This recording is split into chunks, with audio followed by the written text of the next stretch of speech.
حاضرین جمعہ، خطبے کا موضوع ہے بدعات، اس کے نقصانات اور اس کی تباہ کاریاں۔ حضرات، اعمال کی قبولیت کے لیے بنیادی طور سے 3 شرطیں، یہ شرطیں پائی جائیں گی تب ہمارا کوئی عمل قبول ہوگا، یعنی ہمارا کوئی عمل نیکی ہوگی، عبادت ہوگی۔ یہ 3 شرطیں نہیں پائی جائیں گی، ہم عمل کریں گے، عمل تو ہوگا، نیکی نہیں ہوگی، عبادت نہیں ہوگی، محض عمل ہوگا، اور محض عمل ہی نہیں ہوگا بلکہ یہ شرطیں نہیں پائی جائیں گی تو بدعت میں شمار ہوگا۔ شرطیں کیا ہیں؟ پہلی شرط کیا ہے؟ پہلی شرط ہے، پہلی شرط یہ توحید ہے۔ دوسری شرط کیا ہے؟ دوسری شرط ہے اخلاص، اور تیسری شرط ہے اتباع۔ 3 شرطیں، ایمان کا ہونا، دوسری شرط اخلاص کا ہونا، اور تیسری شرط اتباع کا ہونا۔ ایمان کے ہونے کا مطلب کوئی مشرک اور کافر شخص کوئی عمل کرے، بظاہر وہ اچھا لگے لیکن وہ نیکی نہیں ہوگی، وہ عبادت نہیں ہوگی، اس کا اجر نہیں ملے گا۔ دنیا میں اللہ تعالیٰ اس کا کچھ معاوضہ دے دے لیکن آخرت میں اس کا کوئی بدلہ نہیں ہوگا۔ مشرک، بہت سارے مشرک اور کافر بیچارے غریبوں کی مدد کرتے ہیں، ہاسپٹل میں مریضوں کی سیوا کرتے ہیں، مریضوں کے کام آتے ہیں، ایمان نہیں ہے، مشرک اور کافر ہیں، ان کا یہ بڑا سے بڑا بظاہر کیا جانے والا عمل، بہت زیادہ غریبوں کی سیوا کرتے ہیں، پورا ہاسپٹل بنا دیں، دنیا میں اللہ تعالیٰ کچھ معاوضہ دے دے گا، آخرت میں اس کا بدلہ نہیں ہوگا۔ دوسری شرط کیا ہے؟ دوسری شرط اخلاص۔ اخلاص کے بغیر کوئی عمل ہو، ریاکاری ہو، دکھاوا ہو، نمائش ہو، اخلاص نہیں ہو تو بھی وہ عمل قابل قبول نہیں ہوگا، وہ عمل عبادت نہیں ہوگی، وہ عمل نیکی نہیں ہوگی۔ اور تیسری شرط، بنیادی شرط عبادتوں کی قبولیت کے لیے، عبادتوں یا عملوں کے نیکی ہونے کے لیے اتباع، اللہ کے نبی صلی اللہ علیہ وسلم کا عمل ہے، اللہ کے نبی صلی اللہ علیہ وسلم سے ثابت ہے، اللہ کے نبی صلی اللہ علیہ وسلم کا کیا ہوا عمل ہے یا صحابہ کرام کا کیا ہوا عمل ہے، تب یہ اللہ کے نبی صلی اللہ علیہ وسلم کی اتباع کی بنیاد پر، اللہ کے نبی صلی اللہ علیہ وسلم کی پیروی کی بنیاد پر یہ عمل قابل قبول ہے۔ یعنی طریقہ اللہ کے نبی صلی اللہ علیہ وسلم کا ہونا چاہیے، نیت تو صحیح ہے، ایمان بھی ہے، طریقہ بھی سنت کا ہونا چاہیے، اللہ کے نبی صلی اللہ علیہ وسلم کا ہونا چاہیے، چاہے وہ روزے کی قبیل کی عبادتیں ہوں، چاہے وہ نماز کی قبیل کی عبادتیں ہوں، چاہے وہ ذکر و اذکار کی قبیل کی عبادتیں ہوں، کوئی بھی عبادت ہو اللہ کے نبی صلی اللہ علیہ وسلم کے طریقے پر ہو، تب وہ عمل نیکی کہلائے گی، تب وہ عمل انسان کا عبادت کہلائے گا۔ کیوں؟ اس لیے کہ اللہ کے نبی صلی اللہ علیہ وسلم نے نیکی اور عبادت کا کوئی کام چھوڑا نہیں ہے جسے بتایا نہ ہو۔ نیکی اور عبادت کے سارے اعمال اللہ کے نبی صلی اللہ علیہ وسلم نے امت کو بتلا دیے ہیں، نشاندہی کر دی ہے، ترغیب دے دی ہے کہ یہ اور یہ اعمال نیکی ہیں، عبادت ہیں۔ چنانچہ اللہ کے نبی صلی اللہ علیہ وسلم فرماتے ہیں، عبداللہ بن مسعود رضی اللہ تعالیٰ عنہ جس کے راوی ہیں، لیسا انه لیسا شیء یقربکم الی الجنہ ویباعدکم عن النار، کوئی بھی چیز ایسی میں نے چھوڑی نہیں ہے. اللہ کے نبی صلی اللہ علیہ وسلم فرماتے ہیں امت کے لیے کہ جو تمہیں جنت کی طرف لے جائے یعنی نیکی, وَيُبَاعِدُكُمْ عَنِ النَّارِ, اور جہنم سے تمہیں بچائے. ایسی کوئی چیز, ایسا کوئی عمل, ایسا کوئی کام جو کرنے سے تم جنت کے مستحق ہو سکو اور جہنم سے بچ سکو, اس کو میں نے تمہیں بتا دیا ہے, چھوڑا نہیں ہے. وَإِنَّهُ لَيْسَ شَيْءٌ يُقَرِّبُكُمْ إِلَى النَّارِ, اور اللہ کے نبی صلی اللہ علیہ وسلم فرماتے ہیں کہ کوئی بھی عمل جو امت کو جہنم کی طرف لے جائے, یعنی اس عمل کے کرنے سے انسان جہنم کا مستحق بن جائے اور جنت کی طرف لے جانے والا وہ عمل ہو, یقربکم الی النار, جہنم کی طرف لے جانے والا ہو اور جنت سے روکنے والا ہو, تو ایسے ہر عمل کی ہم نے, اللہ کے نبی صلی اللہ علیہ وسلم فرماتے ہیں کہ امت کو روک دیا ہے, امت کو اس سے آگاہ کر دیا ہے, اس سے تنبیہ کر دی.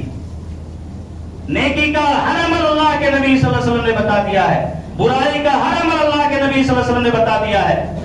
اب جو شخص نیکی کے لیے کوئی دوسرا طریقہ اپنائے, کوئی دوسری شکل اپنائے, کوئی دوسرا ڈھنگ اور رنگ اپنائے جو اللہ کے نبی صلی اللہ علیہ وسلم کے طریقے کے مطابق نہیں ہے, وہ شخص, وہ عمل انسان کی نیکی نہیں ہو سکتی ہے, عبادت نہیں ہو سکتی ہے, عمل صالح نہیں ہو سکتا ہے, اللہ کی بارگاہ میں قابل قبول نہیں ہو سکتا ہے. کیسا بھی ہو, اللہ کے نبی صلی اللہ علیہ وسلم کے طریقے کے مطابق ہونا چاہیے. چنانچہ عبداللہ ابن عمر رضی اللہ تعالیٰ عنہ کے سامنے ایک شخص کو چھینک آئی. عطیسہ رجل عند عبداللہ ابن عمر, ترمذی, صحیح ترمذی کی روایت ہے. عبداللہ بن عمر رضی اللہ تعالیٰ عنہ کے سامنے ایک شخص کو چھینک آئی. چھینک کے آداب ہے, اصل طریقہ ہے, اور انسان کی زندگی کے چھوٹے بڑے سارے آداب اللہ کے نبی صلی اللہ علیہ وسلم نے بتا دیے ہیں, سنت میں واضح کر دیا گیا ہے. چھینک کے آداب کیا ہیں, اٹھنے بیٹھنے کے آداب کیا ہیں, پیشاب و پاخانے کے آداب کیا ہیں, بیوی اور شوہر کے آپس میں ایک دوسرے کے تعلقات کے آداب کیا ہیں, کوئی طریقہ اسلام نے چھوڑا نہیں. اللہ کے نبی حضرت عبداللہ ابن عمر رضی اللہ تعالیٰ کو چھینک آئی. ایک عبداللہ ابن عمر رضی اللہ تعالیٰ کے سامنے ایک شخص کو چھینک آئی. اس نے کہا الحمدللہ والسلام علی رسول اللہ. شخص نے کیا کہا, چھینک آئی اور اس نے کہا الحمدللہ, چھینک کے آداب میں سے ہے الحمدللہ. اس نے کہا الحمدللہ والسلام علی رسول اللہ. عبداللہ ابن عمر رضی اللہ تعالیٰ نے کہا کہ میں بھی ایسے کہہ سکتا ہوں, یعنی چھینک کے آداب میں سے یہ ہے کہ اللہ کا الحمدللہ کہا جائے, اللہ کا شکر ادا کیا جائے, تو میں بھی ایسا کہتا ہوں, اور تم نے جو اللہ کے نبی پر سلام بھیجا ہے وہ بھی کہہ سکتا ہوں. لیکن ایسے اللہ کے نبی صلی اللہ علیہ وسلم نے یہ طریقہ ہمیں نہیں سکھایا.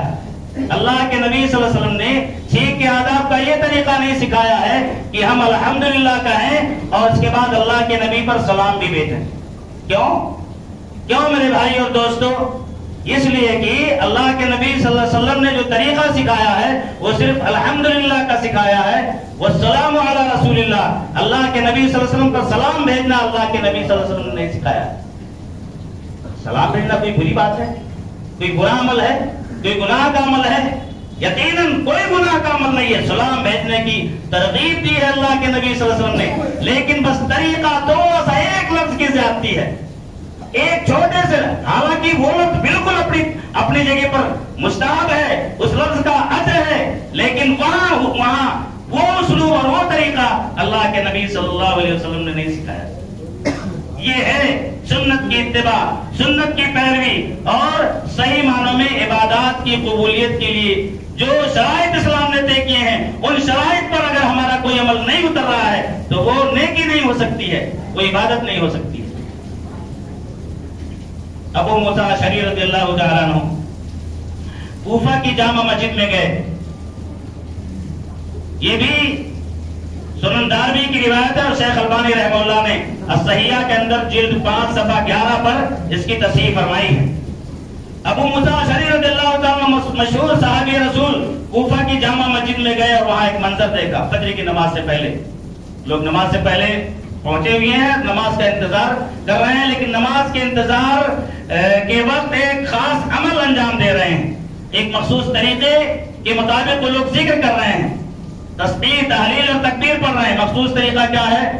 لوگوں نے حلقہ بنا رکھا ہے، سرکل بنا رکھا ہے، 5 لوگ 7 لوگ وہاں، 5 7 لوگ وہاں، 5 7 لوگ وہاں، حلقہ بنا رکھے ہیں، اور اس حلقے کا ایک امیر بھی ہے، ایک اغوا ہے، ایک اغوا انہوں نے بنا رکھا، وہ کہتا ہے کبیرو میاں 100 بار اللہ اکبر کہو، تو 100 بار، اور کنکریاں ہیں ان کے ہاتھوں میں، کنکریاں ہیں، ان کنکریوں پر 100 بار اللہ اکبر کہتے ہیں۔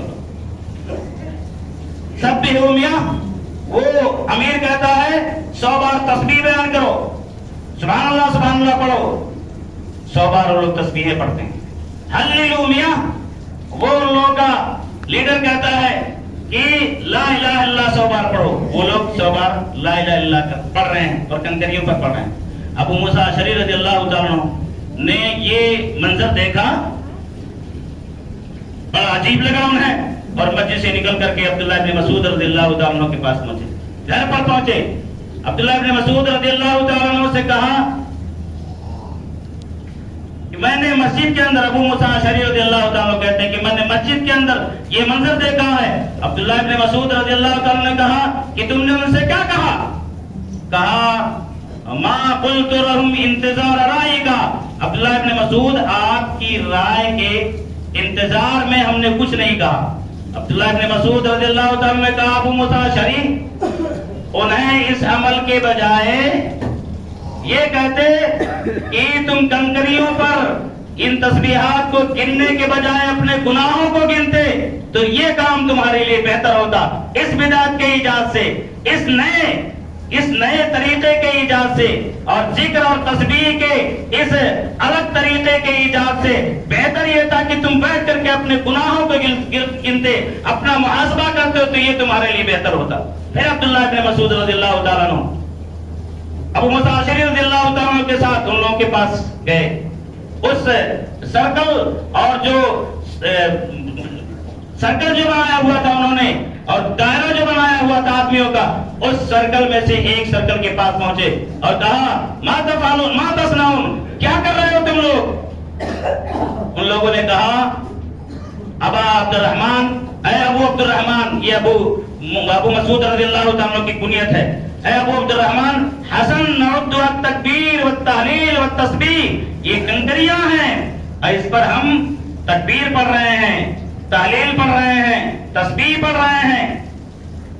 کہا عبداللہ ابن مسعود رضی اللہ تعالیٰ عنہ نے وہی بات جو ابو موسیٰ اشعری رضی اللہ تعالیٰ عنہ سے کہی تھی کہ یارو تم ان کنکریوں پر اس عجیب و غریب انداز میں ذکر کرنے کے بجائے اپنے گناہوں کو گنتے تو تمہارا یہ عمل تمہاری اس بدعت کے ایجاد سے بہتر ہوتا، تمہارے اس نئے طریقے سے بہتر ہوتا۔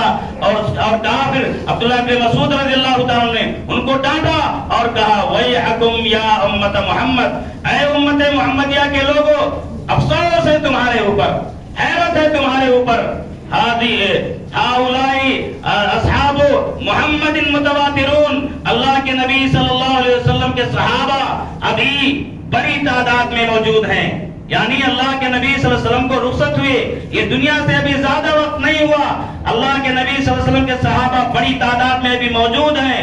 وَهَذِهِ ثِيَابُهُ لَمْ تُبْلَى، اور اللہ کے نبی صلی اللہ علیہ وسلم کے کپڑے ابھی بوسیدہ اور پرانے نہیں ہوئے۔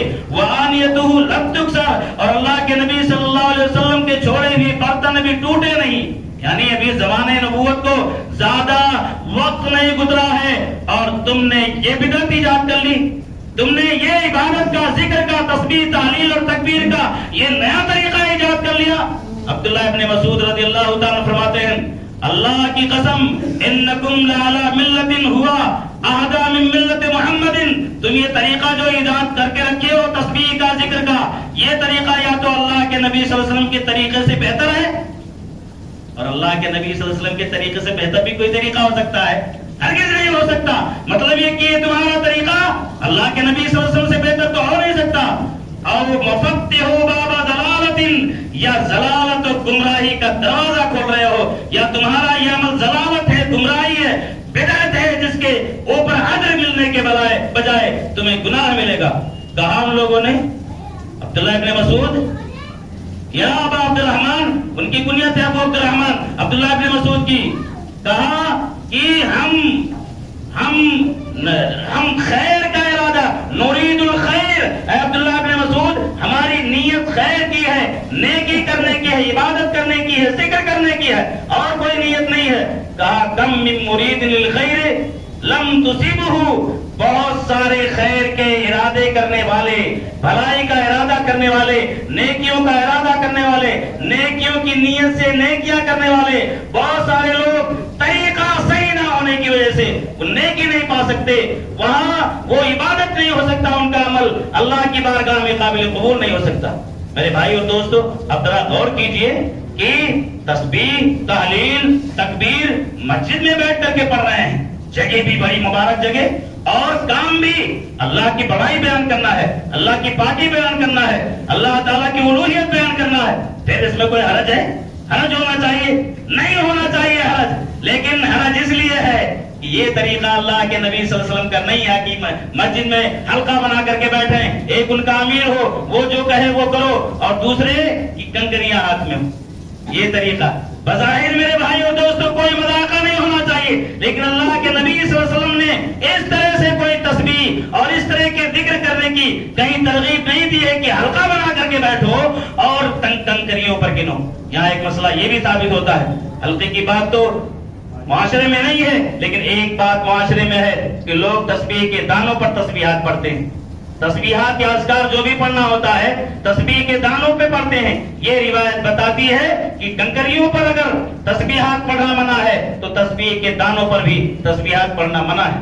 سنت کیا ہے؟ اللہ کے نبی صلی اللہ علیہ وسلم نے دوسری روایت کے اندر سنت بتلائی ہے کہ وَعَلَيْكُنَّ بِالْأَنَامِلِ، بعض خواتین کو نصیحت کرتے ہوئے اللہ کے نبی صلی اللہ علیہ وسلم نے فرمایا کہ تسبیحات یا ذکر و اذکار جو تمہیں گنتیوں میں گننا ہو وہ انگلیوں پر گنو، انگلیوں پر گنو، فَإِنَّهُنَّ مُسْتَنْتِقَاتٌ مَسْئُولَاتٌ، اس لیے کہ قیامت کے دن ان انگلیوں سے اللہ تعالیٰ سوال کرے گا، پوچھے گا تو یہ انگلیاں گواہی دے گی، یہ انگلیاں گواہی دے گی۔ انگلیوں پر تسبیحات پڑھنا مسنون ہے۔ بہت سارے لوگ اس میں بہت سارے اشکالات پیش کرتے ہیں، وہ مسائل ہیں جن کی بہت زیادہ تفصیل نہیں بیان کی جا سکتی۔ انگلیوں پر ہم بھول جاتے ہیں، اور کنکریاں وہ چونکہ تسبیحات میں 100 دانے ہوتے ہیں اس لیے ہم کو 100 پڑھنا ہوتا ہے تو ہو جاتا ہے۔ میرے بھائی اور دوستو، لا یکلف اللہ نفسا الا وسعها، آپ کی طاقت سے زیادہ اللہ تعالیٰ آپ کے اوپر بوجھ نہیں ڈالتا۔ اگر آپ بھول گئے، زیادہ پڑھ لیے تو کوئی بہت بڑا شرک نہیں کر دیا، اور اگر آپ بھول گئے، آپ نے کم پڑھا تو نیت کی بنیاد پر اور طریقے کے سنت کے مطابق ہونے کی بنیاد پر اللہ تعالیٰ کو اجر دینے میں کیا حرج ہے؟ کم ہو یا زیادہ، آپ نے کوشش تو کی مناسب تعداد میں پڑھنے کی، لیکن اس میں بھول ہو گئی تو بھول تو آپ کی نماز میں بھی ہوتی ہے۔ رکعت بھول جاتے ہیں تو اس کے لیے کیا کریں گے؟ رکعت کو پھر رکعت بھی بنانے کے لیے 8 رکعت تراویح بنانے کے لیے 8 گوٹیاں رکھ لیجیے، 8 گوٹیاں رکھ لیجیے، ایک رکعت جائے ایک گوٹی سائڈ میں کر دیجیے، دوسری رکعت جائے دوسری گوٹی سائڈ میں کر دیجیے۔ جب یہ ممکن نہیں ہے اور یہ اللہ کے نبی صلی اللہ علیہ وسلم کا طریقہ نہیں ہے تو یہ بھی طریقہ نہیں ہے۔ اس لیے ہمیں کوشش کرنی چاہیے کہ ہمارا جو عمل ہو قابل قبول ہو، اور قابل قبول ہوگا اللہ کے نبی صلی اللہ علیہ وسلم کے طریقے کے مطابق ہوگا تبھی قابل قبول ہوگا۔ اللہ تعالی ہمیں اللہ کے حبیب صلی اللہ علیہ وسلم کی پیاری سنتوں کی سچی پیروی اور سچی اتباع کرنے کی توفیق عطا فرمائے۔ چند صحابہ کرام اللہ کے نبی صلی اللہ علیہ وسلم کی خدمت میں پہنچے۔ صحیح بخاری صحیح مسلم کی مشہور روایت ہے، انس رضی اللہ تعالی عنہ سے، جاء ثلاثة رهط الى ازواج النبي صلی اللہ علیہ وسلم يسألون عن عبادت النبي صلی اللہ علیہ وسلم۔ صحابہ کرام کی 3 نفری جماعت، 3 لوگوں پر مشتمل صحابہ کرام کی جماعت اللہ کے نبی صلی اللہ علیہ وسلم کی خدمت میں آئی۔ اللہ کے نبی صلی اللہ علیہ وسلم کی عبادت پوچھنے، کیسی کتنی عبادت اللہ کے نبی صلی اللہ علیہ وسلم کرتے تھے؟ ازواج مطہرات میں سے کسی سے پوچھا، تفصیل بتائی ازواج مطہرات نے کہ یہ اللہ کے نبی صلی اللہ علیہ وسلم کی عبادت ہے۔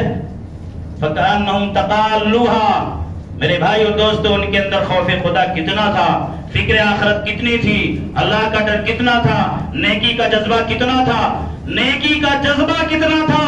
اللہ کے نبی صلی اللہ علیہ وسلم کا صحیح بخاری کے الفاظ ہیں کأنہم تقالوها، اللہ کے نبی صلی اللہ علیہ وسلم کا عمل انہیں کم لگا۔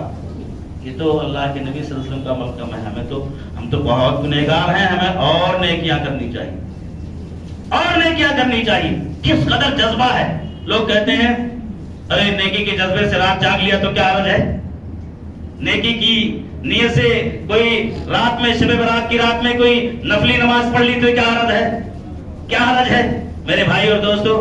یہ یہاں دیکھیے کتنا جذبہ ہے، کتنا نیکی کا جذبہ ہے صحابہ کرام کو۔ اللہ کے نبی صلی اللہ علیہ وسلم کی عبادت انہیں کم محسوس ہو رہی ہے، اور اپنے طور سے وہ لوگ ڈیسیژن لے رہے ہیں۔ کیا لے رہے ہیں؟ ایک نے کہا اما انا فاصلی اللیل ابدا ولا ارقد، میں تو بھائی اکثر راتوں رات نماز پڑھوں گا، سوؤں گا نہیں۔ اور دوسرے نے کہا اما انا فاصوم الدہر ولا اصوم ولا افطر، میں مستقل روزہ رکھوں گا، افطار کروں گا نہیں، بہت مشکل سے کہیں بیچ میں۔ افطار کا مطلب یعنی غیر روزے سے دن نہیں گزاروں گا، مسلسل روزے رکھوں گا۔ اور تیسرے صاحب نے کہا اما انا فاعتزل النساء ولا اتزوج، یہ بیوی سے شادی ہوگی، بچے ہوں گے، یہ سارے جھمیلے عبادت میں رکاوٹ بنیں گے، اس لیے یہ جھمیلا ہی پالنا نہیں ہے، شادی ہی نہیں کرنی ہے، مستقل اللہ کے ذکر میں لگے رہنا ہے۔ یہ فیصلہ لے کر کے اور بتا کر کے چلے گئے۔ اللہ کے نبی صلی اللہ علیہ وسلم تشریف لائے، ازواج مطہرات میں سے جس کے پاس بھی یہ لوگ آئے تھے، انہوں نے اللہ کے نبی صلی اللہ علیہ وسلم کو اس بات کی اطلاع دی کہ 3 لوگ آئے تھے، آپ کی عبادت کا حال پوچھا، ہم نے بتایا، انہوں نے یہ فیصلہ لیا ہے اور گئے ہیں۔ اب اللہ کے نبی صلی اللہ علیہ وسلم کا اسلوب دیکھو، انداز دیکھو، اور آپ کی تنبیہ دیکھو۔ اللہ کے نبی صلی اللہ علیہ وسلم نے انہیں بلایا اور کہا انتم الذین قلتم کذا وکذا، میرے ساتھیوں تم لوگوں نے یہ ڈیسیژن لیا ہے، فیصلہ لیا ہے، سو گے کم، ہمیشہ روزے رکھو گے، شادی نہیں کرو گے، کس بنیاد پر؟ میں جانتا ہوں کہ تم اللہ کے ڈر کی بنیاد پر یہ فیصلہ لے رہے ہو، یقیناً اللہ کے ڈر کی بنیاد پر، کسی بدعت کی ایجاد کی بنیاد پر نہیں، کسی اور گمراہی کی ایجاد کی بنیاد پر نہیں، اللہ کے ڈر کی بنیاد پر یہ فیصلہ لے رہے ہو تو سن لو، انی لاخشاکم باللہ واتقاکم بہ، میں اللہ تعالیٰ سے تم میں سب سے زیادہ خشیت رکھنے والا ہوں، اللہ تعالیٰ سے ڈرنے والا ہوں۔ سب سے زیادہ تقویٰ جس دل میں ہے وہ اس دل میں ہے، محمد رسول اللہ صلی اللہ علیہ وسلم کے دل میں۔ اس کے باوجود بھی عالم یہ ہے کہ سوتا بھی ہوں اور رات میں تہجد کے لیے اٹھتا بھی ہوں، تہجد کی نماز بھی پڑھتا ہوں، وہ اصوم و افطر، روزے بھی رکھتا ہوں، فرائض کے علاوہ نفلی روزے بھی رکھتا ہوں، ایام 20 کے روزے، پیر اور جمعرات کے روزے اور دیگر محرم عاشورہ اور دیگر روزے بھی رکھتا ہوں، اور نہیں بھی رکھتا ہوں، روزے رکھتا ہوں تو شعبان کے مہینے میں مسلسل رکھتے رہ جاتا ہوں، روزے رکھتا ہوں، نہیں بھی رکھتا ہوں۔ وَأَتَزَوُّجُ النِّسَاءَ، اور میں نے خواتین سے شادیاں بھی کی ہیں۔ تم تو ایک کی بات کر رہے ہو، ایک کے جھمیلے سے بچنا چاہتے ہو، میرے پاس کئی بیویاں ہیں۔ یہ میرا طریقہ ہے، یہ اسلام کا طریقہ ہے، یہ سنت کا طریقہ ہے۔ فمن رغب عن سنتی فلیس منی، سن لو جو میرے طریقے سے اعراض کرے، جس کو میرا طریقہ پسند نہ آئے یا جس کو میرے طریقے سے اطمینان نہ ہو، فلیس منی، وہ اسلام سے ہی خارج ہے، وہ اسلام سے ہی باہر ہے، وہ ہم میں سے نہیں ہے۔ اب بتائیں کیا صحابہ کرام نے کسی گناہ کا ڈیسیژن لیا تھا، فیصلہ لیا تھا، کسی غلط کام کا فیصلہ لیا تھا؟ اور نیت بھی کیسی تھی؟ نیت بھی صحیح، عبادت کی نیت، عبادت کرنے کا فیصلہ، لیکن اللہ کے نبی صلی اللہ علیہ وسلم نے اس پر نکیر فرمائی، اس پر تنبیہ فرمائی اور صحابہ کرام کو ڈانٹا۔ اب بتائیے جو یہ کہا جاتا ہے بہت ساری عبادتوں، بہت ساری بدعتوں کے تعلق سے کہ یہ ہو جائے گا، کیا حرج ہے؟ نیکی ہی تو ہے، عبادت ہی تو ہے۔ کیا صحابہ کرام معاذ اللہ چوری کی نیت کر کے اور چوری کا فیصلہ ڈیسیژن لے کر کے گئے تھے؟ کیا معاذ اللہ کسی گناہ کا فیصلہ لے کر کے گئے تھے؟ نہیں میرے بھائی اور دوستو، فیصلہ اپنی جگہ پہ صحیح تھا، طریقہ غلط تھا، اللہ کے نبی صلی اللہ علیہ وسلم کا طریقہ نہیں تھا، اس لیے اللہ کے نبی صلی اللہ علیہ وسلم نے اسے پسند نہیں فرمایا اور اس پر تنبیہ فرمائی۔ اور آگے بڑھیے، صحیح مسلم، صحیح بخاری وغیرہ کی حضرت برا ابن عازب رضی اللہ تعالیٰ عنہ سے ایک بڑی پیاری روایت ہے اور بڑی پیاری دعا ہے۔ برا ابن عازب رضی اللہ تعالیٰ عنہ فرماتے ہیں اللہ کے نبی صلی اللہ علیہ وسلم نے فرمایا، اے برا اذا اخذت مسجاک فتوضا وضوءک للصلاۃ، برا جب تم بستر پر سونے کے لیے جاؤ تو جس طرح سے نماز کے لیے وضو کرتے ہیں اس طرح وضو کر لو۔ یہ وضو کر کے سونا، باوضو سونا مسنون ہے۔ ثم قل، اور اس کے بعد یہ دعا پڑھ لو، اس کے بعد باوضو ہو گئے، اس کے بعد سونے کے وقت یہ دعا پڑھ لو، بڑی پیاری دعا ہے۔ اللہم انی اسلمت نفسی الیک ووجہت وجہی الیک وألجأت ظهري إليك وفوضت أمري إليك رغبة ورهبة إليك لا ملجأ ولا منجأ منك إلا إليك آمنت بكتاب الذي أنزلت وبنبيك الذي أنزلت آمنت بكتابك الذي انزلت وبنبيك الذي ارسلت. یہ آخری لمحہ، آخری جو جملہ ہے، لفظ ہے، وہ قابل توجہ ہے. آپ سے توجہ چاہتا ہوں اور دعا کا ترجمہ طوالت سے بچنے کے لیے، تفسیر سے بچنے کے لیے نہیں کرتا ہوں. آپ ترجمے کی کتابوں میں دیکھیں، بڑی پیاری اور بڑی جامع دعا ہے. آخر کا جو جملہ ہے اس میں اللہ کے نبی صلی اللہ علیہ وسلم نے براء ابن عازب رضی اللہ عنہ کو سکھایا آمنت بکتابک الذی انزلت وبنبیک الذی ارسلت. اے اللہ میں ایمان لایا اس کتاب پر جو تو نے اتاری ہے، نازل فرمائی قرآن پر، اور اس نبی پر بھی میں ایمان لاتا ہوں رب العالمین جس نبی کو تو نے بھیجا ہے. وَبِنَبِيِّكَ الَّذِي أَرْسَلْتَ وَبِنَبِيِّكَ، نبی کا لفظ ہے، توجہ چاہتا ہوں. کیا لفظ سکھایا اللہ کے نبی صلی اللہ علیہ وسلم نے؟ وَبِنَبِيِّكَ الَّذِي أَرْسَلْتَ، اور اس نبی پر ایمان لاتا ہوں جس کو اللہ تو نے نبوت کا تاج پہنا کر کے بھیجا. کہتے ہیں براء ابن عازب رضی اللہ عنہ فَعَدَدْتُهُ لِأَسْتَذْكِرَهُنَّ، میں نے اللہ کے نبی صلی اللہ علیہ وسلم کے سامنے ریپیٹ کیا، دہرایا تاکہ مجھے وہ دعا یاد ہو جائے، تاکہ وہ دعا مجھے یاد ہو جائے. فَقُلْتُ وَبِرَسُولِكَ الَّذِي أَرْسَلْتَ، کہتے ہیں چاہے بالارادہ کہہ دیا ہو، اللہ کی مشیت ہو سکتا ہے، اللہ تعالیٰ کی مرضی، یا ہو سکتا ہے بلا ارادہ زبان سے کیا نکلا وَبِرَسُولِكَ الَّذِي أَرْسَلْتَ. پہلے کیا تھا؟ اللہ کے نبی صلی اللہ علیہ وسلم نے کیا سکھایا تھا؟ وَبِنَبِيِّكَ الَّذِي أَرْسَلْتَ. اور براء ابن عازب رضی اللہ عنہ کی زبان مبارک سے کیا نکلا؟ وَبِرَسُولِكَ الَّذِي أَرْسَلْتَ. کوئی بہت بڑی تبدیلی آ گئی ہے، کوئی بہت بڑی تحریف کر دی ہے، نبی کی جگہ رسول کر دیا ہے براء ابن عازب رضی اللہ عنہ نے. حالانکہ نبی رسول میں کوئی بہت زیادہ فرق نہیں ہے، یہ ایک علمی بحث ہے، کوئی بہت زیادہ فرق نہیں ہے. اللہ کے نبی صلی اللہ علیہ وسلم نبی بھی تھے، رسول بھی تھے، کوئی معنی میں بھی کوئی تبدیلی نہیں آ رہی تھی. لیکن اللہ کے نبی صلی اللہ علیہ وسلم نے جب انہوں نے دہرایا براء ابن عازب رضی اللہ عنہ نے وَبِرَسُولِكَ الَّذِي أَرْسَلْتَ، تو اللہ کے نبی صلی اللہ علیہ وسلم نے فرمایا نہیں، وَبِنَبِيِّكَ الَّذِي أَرْسَلْتَ. وہی نبی ہی کہو. میرے بھائی اور دوستو، حقیقت یہ ہے کہ نہ تو معنی میں کوئی تبدیلی ہے، نہ کوئی مفہوم میں تبدیلی ہے، نہ کوئی تحریف لازم آتی ہے، لیکن ایسا لگتا ہے، نقطہ سمجھ میں آتا ہے کہ بات وہی ہوگی، عمل وہی ہوگا، ذکر اور دعا کے الفاظ وہی ہوں گے جو اللہ کے نبی صلی اللہ علیہ وسلم نے سکھائے ہیں. کوئی اور ایک لفظ کی بھی تبدیلی اور ایک لفظ کی بھی چینجنگ اسلام کو گوارا نہیں ہے. یہاں یہ نقطہ ملتا ہے، یہاں ایک لفظ کی تبدیلی اللہ کے نبی صلی اللہ علیہ وسلم گوارا نہیں فرما رہے ہیں اور اصلاح فرما رہے ہیں. اب پوری رات کی گنجائش کہاں سے مل جائے گی کہ شب معراج کو ایجاد کر لیا جائے، شب بارات کو ایجاد کر لیا جائے، پوری مستقل ایک عید دین میں عید کا ایجاد ہو جائے. میرے بھائی اور دوستو، لوگ کہتے ہیں کیا حرج ہے؟ دیکھیں تو صحیح کہ اللہ کے نبی صلی اللہ علیہ وسلم کے اس روایت کے اندر یہاں جواب دیں کہ کیا حرج تھا براء ابن عازب رضی اللہ عنہ کے اس جملے میں. میرے بھائی اور دوستو، یہ تو ہوئی بدعات کے تعلق سے کچھ ایسی باتیں جن میں اللہ کے نبی صلی اللہ علیہ وسلم کے صحابہ اور آپ صلی اللہ علیہ وسلم سے یہ بات ثابت ہو کر کے سامنے آ گئی کہ عبادت وہی ہوگی جو اللہ کے نبی صلی اللہ علیہ وسلم نے بتلائی ہے، جو طریقہ اللہ کے نبی صلی اللہ علیہ وسلم نے بتلایا ہے. دعا وہی ہوگی، ذکر کے کلمات وہی ہوں گے، ذکر کا انداز وہی ہوگا جو اللہ کے نبی صلی اللہ علیہ وسلم نے بتلایا ہے. اگر بدعتوں کا ایجاد کیا جاتا ہے، بدعتیں ایجاد ہوتی ہیں، تو اس کی قباحت و شناعت کیا ہے، اس کی خطرناکی کیا ہے، اس پر وعیدیں کیا ہے؟ آئیے اس پر تھوڑی سی گفتگو کرتے ہیں. روایت ہے حضرت انس رضی اللہ تعالیٰ عنہ سے، حضرت ابو حذیفہ رضی اللہ تعالیٰ عنہ سے، اللہ کے نبی صلی اللہ علیہ وسلم نے فرمایا لا يقبل الله لصاحب بدعة صوما ولا صلاة ولا حجا ولا عمرة ولا صرفا ولا عدلا يخرج من الدين كما يخرج الشعير من العجين. بدعتی کی کوئی عبادت قابل قبول نہیں ہوگی، بدعتی کی کوئی عبادت قابل قبول نہیں ہوگی. کیوں نہیں قبول ہوگی؟ اس لیے کہ اس کو اللہ کے نبی کے دین اور طریقے سے کیا ہے، طریقے سے اطمینان نہیں ہے.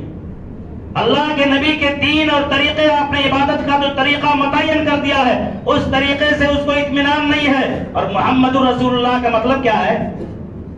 محمد الرسول اللہ کا لا الہ الا اللہ کا مطلب توحید اپنی جگہ پہ ہے. محمد الرسول اللہ کا مطلب یہی ہے کہ ہم نے محمد صلی اللہ علیہ وسلم کو رسول مانا ہے. اب اپنی زندگی میں کسی بھی زندگی کا کوئی بھی پہلو ہو, زندگی کا کوئی بھی گوشہ ہو, ہم اسی طریقے پر زندگی گزاریں گے جس طریقے پر اللہ کے نبی صلی اللہ علیہ وسلم نے بتلا دیا ہے. ذکر بھی کریں گے تو وہی طریقہ ہوگا جو اللہ کے نبی صلی اللہ علیہ وسلم کا ہے. اب اگر بدعت ایجاد کرتا ہے تو پھر کہاں یہ دعویٰ, کہاں اس دعوے میں وہ سچا کہاں رہ گیا؟ وہ تو اللہ کے نبی صلی اللہ علیہ وسلم کے طریقے کے علاوہ اپنا طریقہ بھی اس میں شامل کر رہا ہے. لہذا وہ محمد رسول اللہ کا منکر ہے, انکار کرنے والا ہے. اس لیے اللہ کے نبی صلی اللہ علیہ وسلم فرماتے ہیں کہ اس کی ایسے شخص کی بدعتی کی کوئی عبادت ہی قبول نہیں ہوگی. نہ تو نماز, نہ تو روزہ, نہ تو حج, نہ تو عمرہ, نہ تو نفلی عبادت, نہ تو فرائض عبادت. یخرج من الدین, وہ بسا اوقات دین سے نکل جائے گا, اسے احساس بھی نہیں ہوگا. دین سے وہ خارج ہو جائے گا, اسے احساس بھی نہیں ہوگا. جیسے کوئی باریک, جیسے گدھے ہوئے آٹے میں کوئی بال ہو باریک سا اور خاتون دیکھ لے اور اسے کھینچ کر کے آسانی سے نکال دے, بڑی آسانی سے وہ دین سے نکل جاتا ہے, اسے احساس بھی نہیں ہوتا. اسی طریقے سے یہی نہیں بلکہ اس کی عبادت قبول نہیں ہوگی, اس کی توبہ بھی قبول نہیں ہوگی. احتجبت توبۃ عن صاحب بدعۃ حتی یدع البدعۃ. اللہ کے نبی صلی اللہ علیہ وسلم نے ایک روایت میں فرمایا کہ اللہ تعالیٰ نے بدعتی جب تک بدعتوں میں ملوث رہے گا چھوڑے گا نہیں, بدعت سے تائب ہو کر کے سنت کے راستے پر نہیں آئے گا, تب تک اللہ تعالیٰ اس کی توبہ بھی قبول نہیں فرمائے. اور صحابہ کرام بدعت کے تعلق سے کس قدر حساس رہتے تھے اور بدعت سے کس قدر نفرت کرتے تھے, اس کا اندازہ ذرا لگائیں. عبداللہ ابن عمر رضی اللہ عنہ کو ایک شخص نے سلام بھیجا, کسی دوسرے کے واسطے سے. اس نے کہا, سلام لے کر آنے والے نے کہا کہ فلاں شخص نے آپ کو سلام بھیجا ہے. عبداللہ ابن عمر رضی اللہ عنہ فرماتے ہیں, سمعت انہ ابتدع, میں نے سنا ہے کہ وہ بدعتوں کا ایجاد کرتا ہے. لا تقرئوہ منی, میری طرف سے اس کے سلام کا جواب نہیں ہے, میں اس کے سلام کا جواب نہیں دیتا, میں نے سنا ہے کہ وہ بدعتیں ایجاد کرنے والا ہے. آخری بات, بدعت کی شناخت اور قباحت یہ ہے اور بدعت کی خطرناکی یہ ہے کہ قیامت کے دن میدان محشر میں جب نفسی کا عالم ہوگا, حوض کوثر کا پانی اور جام پلایا جائے گا. کس کو؟ سنت پر عمل کرنے والوں کو, جس نے اللہ کے نبی کے طریقے کو زندگی کا سب کچھ مانا, اللہ کے نبی صلی اللہ علیہ وسلم کے طریقے پر جینا سیکھا, مرنا سیکھا, عبادت کی, سنت کی اتباع کی. حوض کوثر پر اللہ کے نبی صلی اللہ علیہ وسلم فرماتے ہیں, انی فراتکم علی الحوض, صحیح مسلم کی روایت ہے, میں حوض کوثر پر تم لوگوں میں سب سے پہلے پہنچوں گا اور جو شخص وہاں آئے گا وہ حوض کوثر سے پانی ضرور پلایا جائے گا, اسے حوض کوثر سے میں پانی ضرور پلاؤں گا. اور ایک جماعت آئے گی جسے فرشتے روک دیں گے, ایک جماعت میری امت کی آئے گی جسے فرشتے روک دیں گے, اور میں انہیں پہچانوں گا کہ یہ میری امت کے لوگ ہیں. پہچانوں گا بھی تو کیسے؟ اللہ کے نبی صلی اللہ علیہ وسلم فرماتے ہیں کہ وضو کے آثار سے, وضو کرنے کی وجہ سے ان کے اعضائے وضو چمک رہے ہوں گے, یعنی کہ وہ نمازی بھی ہوں گے. یعنی کہ اللہ کے نبی صلی اللہ علیہ وسلم کی امت کیا ہوں گے؟ نمازی بھی ہوں گے. نماز کے اثر سے, وضو کے اثر سے ان کے چہرے اور ان کے ہاتھ پیر چمک رہے ہوں گے, لیکن روک دیے جائیں گے.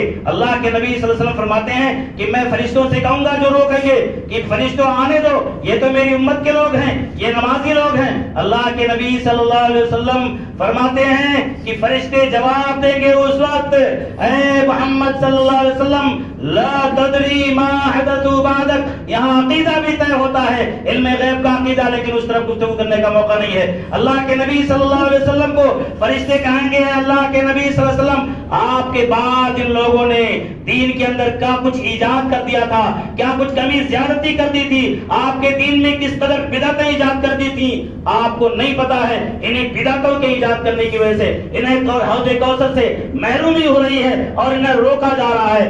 باوجود اس کے کہ اللہ کے نبی صلی اللہ علیہ وسلم اپنی امت کے لیے کس قدر شفیق ہیں, کس قدر مہربان ہیں, اپنی امت سے کس قدر محبت تھی, لیکن جب آپ کو پتا چل جائے گا, فرشتے بتا دیں گے کہ انہوں نے بدعتیں ایجاد کر ڈالی تھی, آپ کے بعد اللہ کے نبی صلی اللہ علیہ وسلم کا جملہ ہوگا, سوقن سوقن, بھگاؤ ان کمبختوں کو، ہٹاؤ یہاں سے میری آنکھوں کے سامنے، دھتکار دو، پھٹکار دو ان کو جنہوں نے میرے دین سے اطمینان نہیں کیا۔ میں جو طریقہ بتا کر کے آیا تھا اس طریقے پر وہ مطمئن نہیں تھے، وہ طریقہ ان کے لیے کافی و شافی نہیں تھا۔ اس لیے میرے بھائی اور دوستو، بدعت کی قباحتیں بڑی خطرناک ہیں اور اس کی سنگینیاں بہت زیادہ ہیں۔ ہمیں اور آپ کو چاہیے کہ جو کچھ عمل کریں چھان پھٹک کر کے، دیکھ کر کے، تفتیش کر کے، معلومات کر کے کہ کیا چیز سنت ہے، کیا چیز بدعت ہے، ورنہ میرے بھائی اور دوستو محنت بھی کی جائے، آدمی عمل بھی کرے اور اس کے اعمال ضائع ہو جائیں، برباد ہو جائیں، قیامت کی میدان محشر میں ناکامی اور نامرادی حاصل ہو، یہ کتنے گھاٹے اور کتنے خسارے کی بات ہوگی۔ اللہ تعالیٰ سے دعا ہے کہ رب العالمین ہم سب کو بدعتوں سے بچنے کی توفیق عطا فرما۔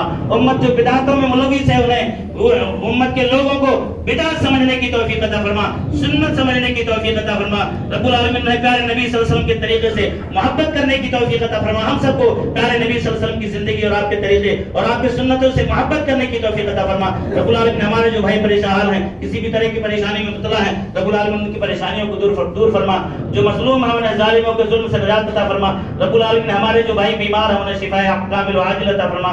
رب العالمین ہمارے جو بھائی بے روزگار ہیں انہیں روزگاری عطا فرما، جو با روزگار ہیں انہیں رزق حلال کی توفیق عطا فرما، ان کی روزیوں میں برکت عطا فرما۔ رب العالمین ہمارے جو بھائی مقروض ہیں انہیں قرضوں کی ادائیگی کی توفیق عطا فرما۔ رب العالمین ہمارے جو بھائی بے اولاد ہیں انہیں صاحب اولاد بنا، جو صاحب اولاد ہیں ان کی اولاد کو نیک بنا، صالح بنا، دیندار بنا، والدین کا وفادار، اطاعت شعار اور خدمت گزار بنا۔ رب العالمین ہم سب کو جب تک دنیا میں زندہ رکھ، اسلام اور ایمان پر زندہ رکھ، خاتمہ ہو اسلام اور ایمان پر ہو۔ اقول قولی ھذا واستغفر اللہ لی ولکم ولسائر المسلمین من کل ذنب فاستغفروه انه هو الغفور الرحیم۔ بارک اللہ لنا ولکم فی القرآن العظیم ونفعني وإياكم بالآیات والذکر الحکیم، انه تعالی جواد کریم ملک بر رؤوف رحیم۔